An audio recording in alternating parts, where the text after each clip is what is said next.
We love old cemeteries and churchyards, so come with us as we explore these places for the past.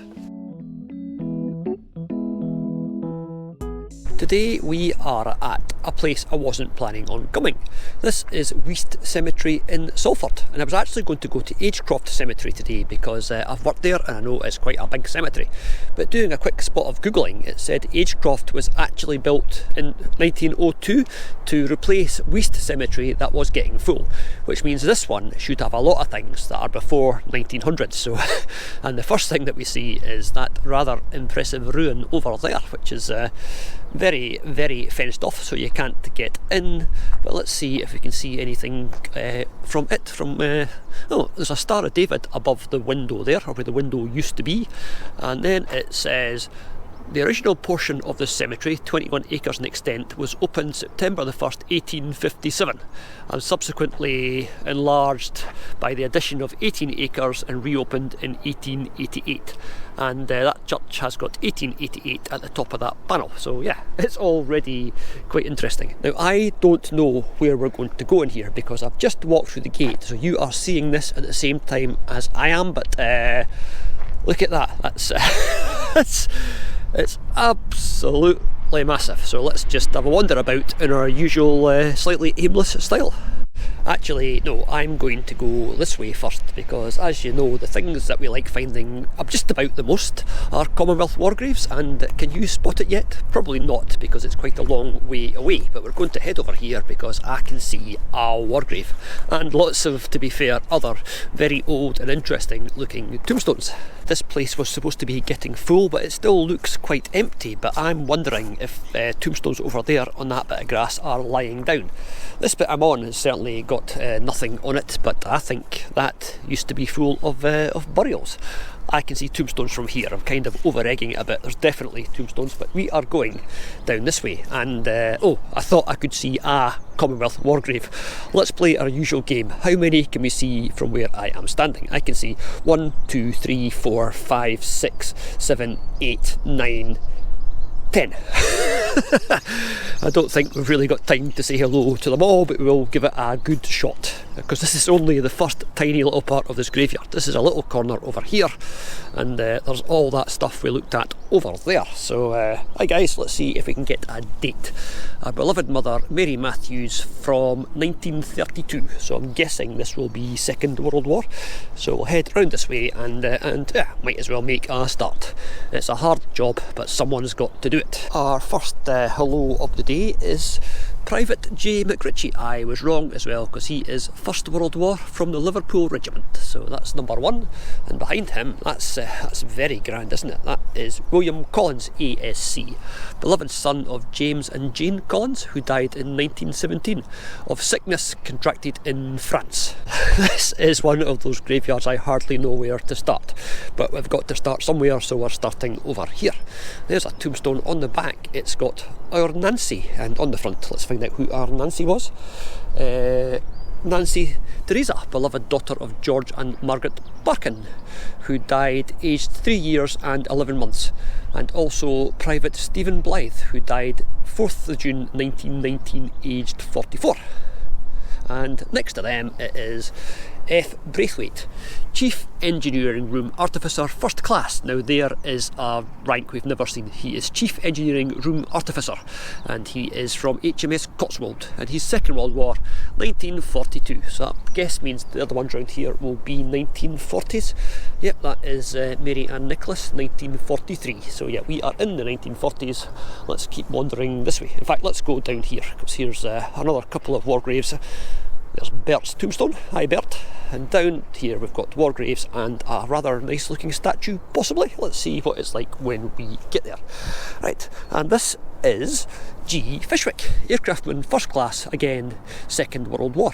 Right against the fence we've got Sapper Fernley from the Royal Engineers, and over there there's Fred Sharples, who died in 1941. And this is a nice wee statue, isn't it? That's quite a grand stone, and that is for Our Lady of Lourdes. Not obviously, no, it says Our Lady of Lourdes. It's not for Our Lady of Lourdes. She's not buried here.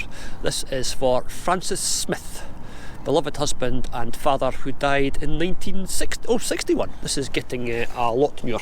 Okay, let's make a start and see how many of these war graves I can do without stopping, because this is Aircraftsman First Class A.O. Daly of the Royal Air Force, 1941, and now I'm going to walk down here and try and witter all the way to the next Commonwealth war grave that I can see, and that is just in front of us. So we'll go past William Blatt from 1961 and past Rose Wild from 1972, and then we'll get to somebody who has got, that's the Scout logo on their stone. That is Private J.A. Walker of the Manchester Regiment in 1941, but that's not the Manchester Regiment logo.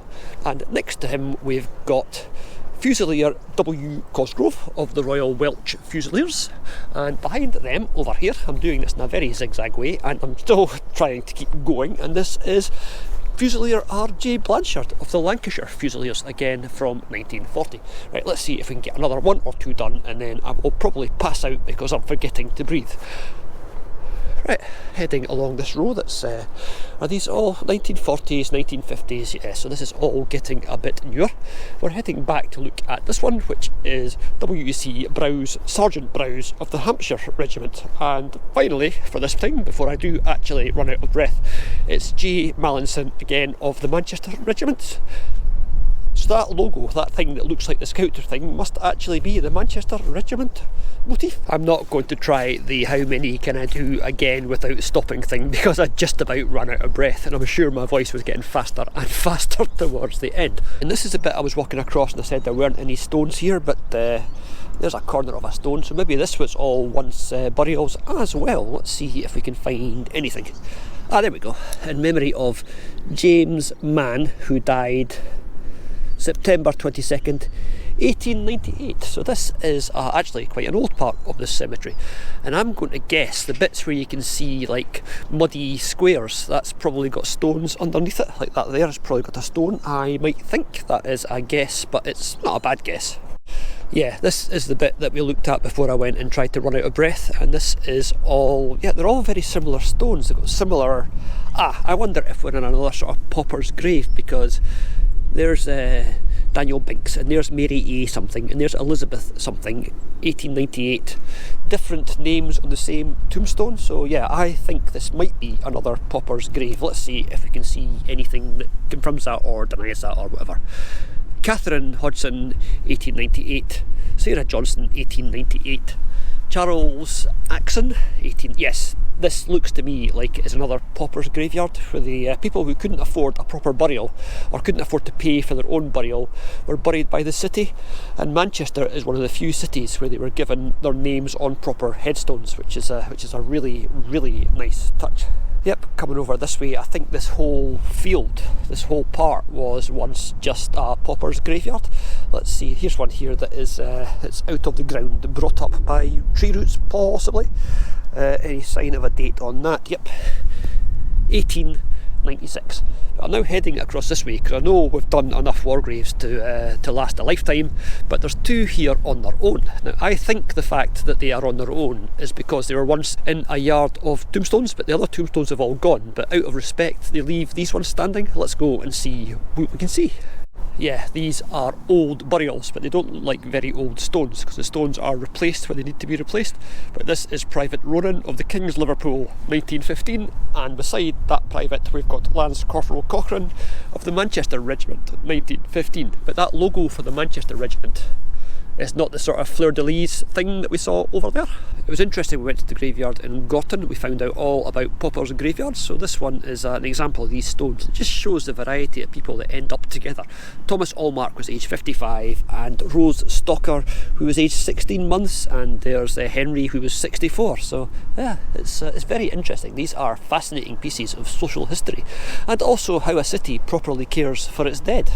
Never mind one episode, I think there's an entire series to be made here, because just look at that. That is an awful lot of I've never been anywhere like this. An awful lot of very old, very impressive tombstones. And down there, the other side of that bush, there's lots of statues, lots of bigger and even more impressive tombstones. So let's have a walk through here. I'm not going to read every one to you because that would take forever. So this part is from the 1920s, judging by these stones. That is Enoch, beloved husband of Sarah Jane Preston, who died 1944. All right, 1940s. This one next to her is 1920s, and then that's a newer one. These are usually like 1940s, but that's not. It's just to prove me wrong. And then, yeah, let's just keep wandering through this amazing field of tombstones. As I said before, and I'm going to try and not keep repeating myself, I've never seen anything quite like it. And I'm not going to read every Commonwealth war grave in the place. That would definitely take too long. Only ones that I've got things that we've not seen before, like Private Riley was from the National Reserve, attached to the Manchester Regiment, and he was 53 in 1914. That's quite old for a war grave. Let's go to this one behind him, which is 1896. And behind 1896 we've got a nice lead one, but all the lead is coming off in memory of somebody's daughter. 1826 you can just about make out there, but the lead has gone. This is there's just thousands of them. Hello, Private Lee of the Royal Army Ordnance Corps. We don't have time to stop and say hello to everybody because there's just far too much to see. So let's see what we can see from here that looks interesting. Like that one right in front of us that is black and white. So let's take a wee wander across and say hello to Joseph Green, who died in 1893, aged 61 years. Now, is that stone or is that... no, it's stone, but it's I've not seen a like rough black stone. It's not granite and it's not sandstone. My geology is not up to telling you what that actually is. This is just awe-inspiring. It's just can't think of anything to say, which for me is not at all common. So we're heading up towards a path. There's some bigger crosses and some bigger monuments over here, but let's stop off. This is Samuel Allmark, husband of Alice Jane Allmark, who died in 1868. Next we've got John Grinley, who died in 1911, and yeah, you could spend literally a week reading just some of these stones. There are just so many. I am like a pig in poop. John or Richard Humphreys, 1925. These people are all just names now. I wonder how many are actually remembered. Peter Henry Gill, 1898. Sarah, wife of Francis, who died in 1893. This is amazing. I'm just trying not to sound too overwhelmed because that would just be a bit boring, but bloody flip, this is just amazing. Right, I said I wasn't going to stop at every single war grave, but this one has got one of those nice inscriptions. Parents and next of kin and family could have their own little thing put at the bottom, and this is leading aircraftman T. Palfreyman, who died in 1946, and it says, "He died that we might live. We planned such a beautiful future. Ever-loving wife, Winnie." That is quite a big, imposing black stone. Now I wonder why it's behind the war grave but facing the same way. The war grave is Aircraftsman Second Class Potts of the Royal Air Force, but this stone is that's a bit of a status symbol, isn't it? Thomas Hyde died 1941, and Sarah Ann, his wife, who died in 1929, and also Gunner Walter Hyde, Royal Field Artillery, who died in action in France 1917, aged 21.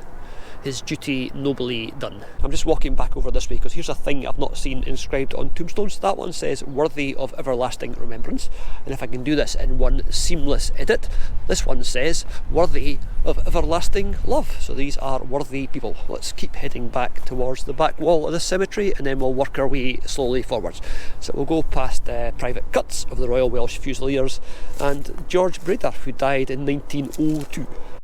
Here's something that is slightly unusual. Let's see the way that those are carved back into the stone, but the rest of it is on the front and they are on a slightly different font. If it wasn't for the fact that it had all the dates, you'd say they were a later sort of change, somebody was reusing an old tombstone, but that can't be the case because the dates are all there. So I'm guessing that was just an artistic decision by the stonemason. And I just thought I'd stop at this stone because this is Mary Stratton, daughter of the above, who died 1899, aged 2 years and 10 months. Gone but not forgotten. Well, Mary, you'll never be forgotten now. You're on the internet forever. Thought that was the green sort of paint that we saw in the Eccles cemetery, but it's not. I think that's just natural, and that is William Stevenson Cork, who died again in 1899, and he knows that his Redeemer liveth. Right, and behind him we've got somebody with a rather impressive stone. They're all impressive, I'm going to stop saying that. That is Henry Horatio Swallow, who died in 1993. Wow, aged 66. How have they managed to fit that on? Because there's Sarah Ann, who died in 1899, and Henry H., beloved husband of Hattie Swallow, who died in 1947.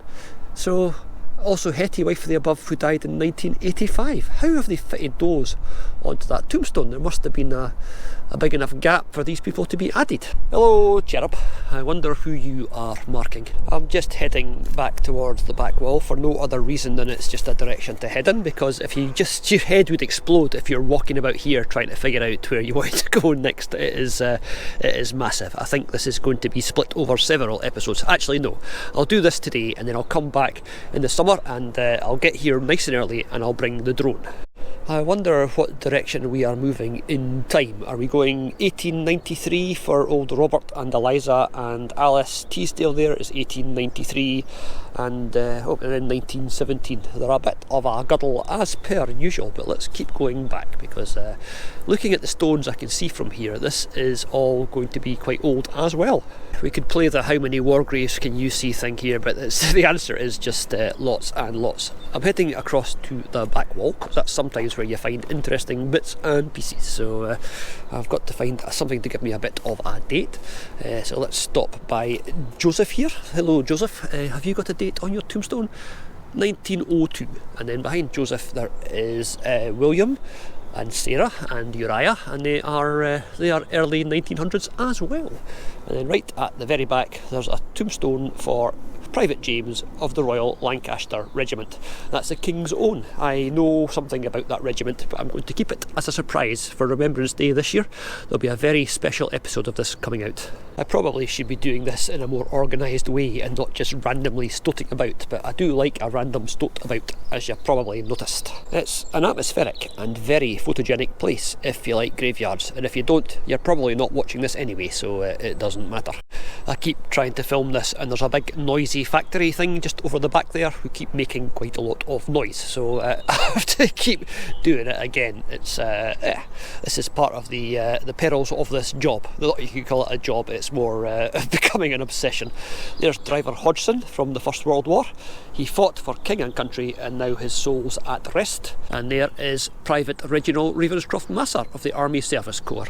A daily thought, an everlasting sorrow. So the bit we're heading down to now is over there, which looks like it's got some grander memorials, possibly almost as grand as the ones that we saw in Cheadle, but let's go and find out. Another thing that we're seeing here that we haven't really noticed anywhere else is a lot of the names on these stones are picked out in gold. So there's black writing for the black writing, but then the names are picked out in gold, and a lot have got, like that one over there has had a new name put onto it in 2020, but they haven't repainted the old names, so they do sort of jump out at you. There are some names, even on a tombstone there's not much to see. There can be one name that just says, look at me, and it's also predictably starting to rain. So we're still heading down the path down this back wall, which is, it's just, I mean, you'd just walk down the back wall and that would be enough for one day, and then you wouldn't actually touch any of that stuff over there. Look at all those war graves.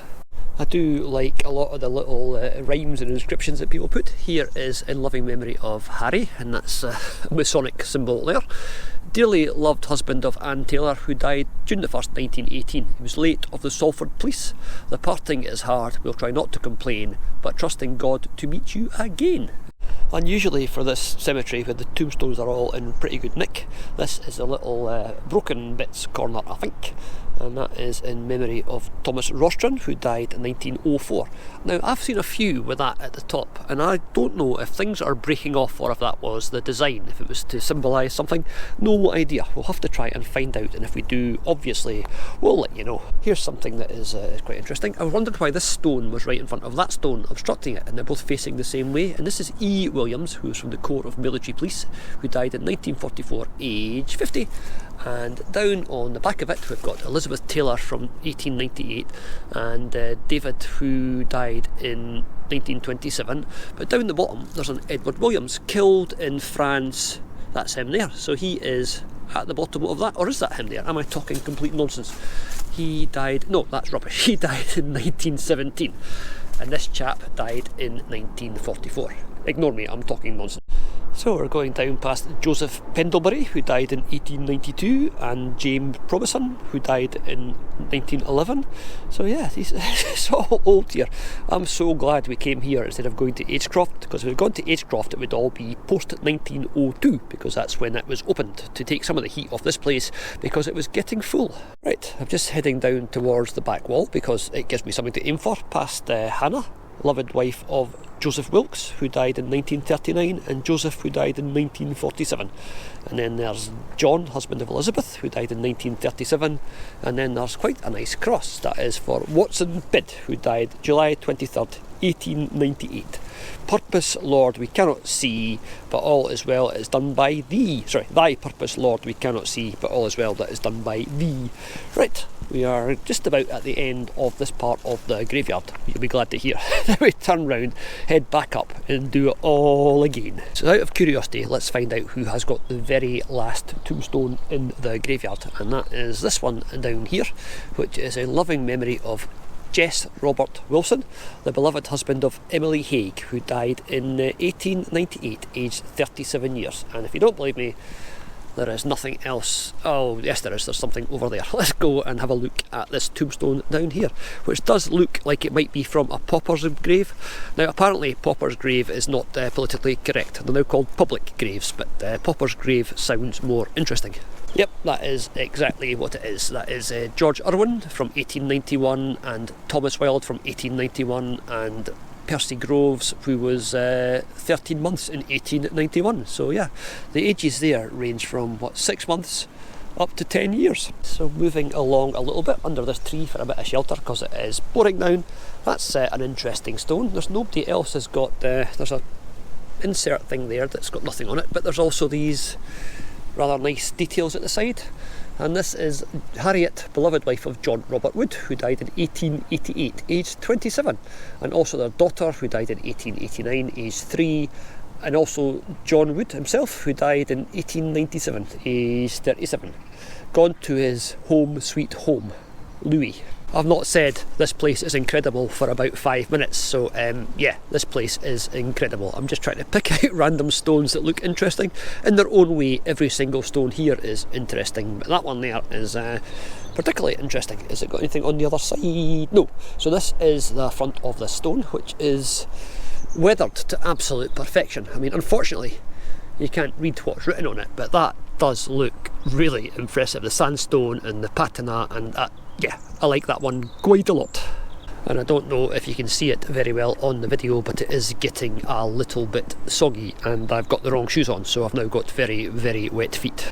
At least I'm making better progress walking this way, because all the stones have got their back to me, so I don't keep stopping to read things, because I want to get up to the really more interesting looking bit. It's all interesting, I know, but I want to get up to the bit up here before the weather really, really turns unpleasant. And I've just noticed there's even more away over there. This place is absolutely massive, and it's nowhere near the biggest cemetery in the UK. If you want to see the biggest cemetery in the UK, stay tuned, because we are actually visiting it later this week.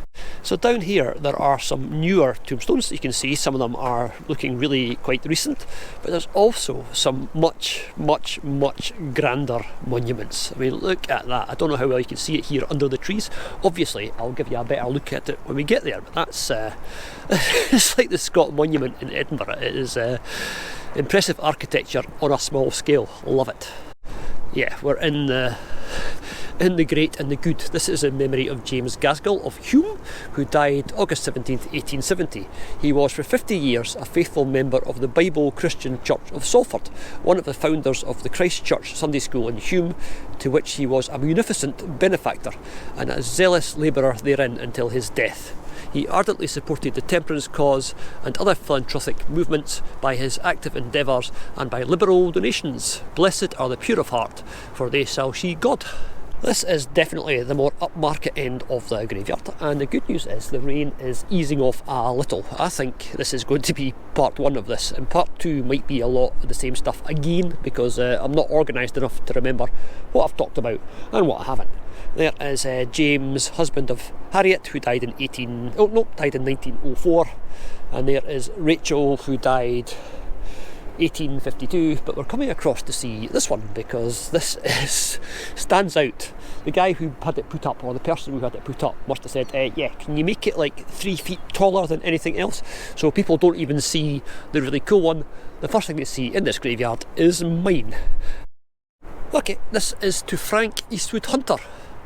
No, it can't be Frank because it says wife of Samuel Hunter. Oh, it could be Frank, I suppose. It must be something else. Let's see. Can't see it even from that angle. 1890 I think. And on this side, Edith Evelyn, daughter of Samuel and Hannah Eastwood. Does that say Hannah?